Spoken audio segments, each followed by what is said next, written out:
हाय नमस्ते दोस्तों, मेरे यूट्यूब चैनल पर आप सबका स्वागत है। मैं आज एक बहुत प्यारा सा खाना बनाती हुई लेके आई हूँ।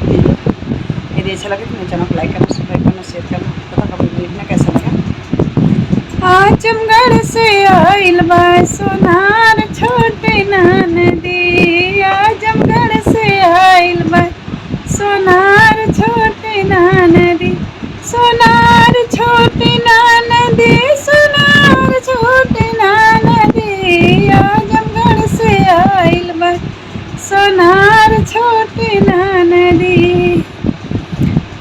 हरवा होई गया अपना सोनरवा होई ग सपना, सोनरवा होई ग सपना, पियवा होई ग गुलरी के फूल छोटी ननदी, पियवा होई ग गुलरी के फूल छोटी ननदी।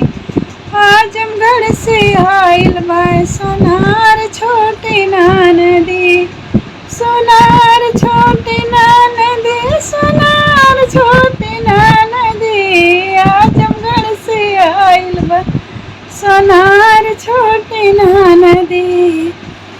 हरवा देव मांगनी सोनरवा देव मांगनी, सोनरवा देव मांगनी, आपन बल मना देव उधार छोटी ननदी, आपन बल मना देव उधार छोटी ननदी।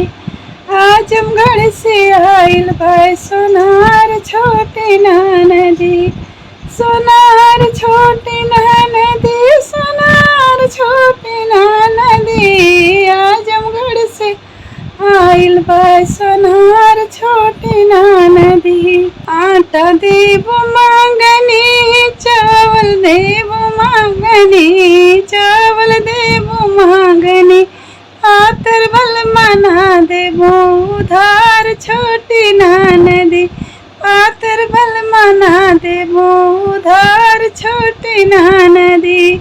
मांगनी में जई है दुबराय छोटी ननदी, मांगनी में जई है दुबराय छोटी ननदी, यही मांगनी में दुबराय छोटी ननदी।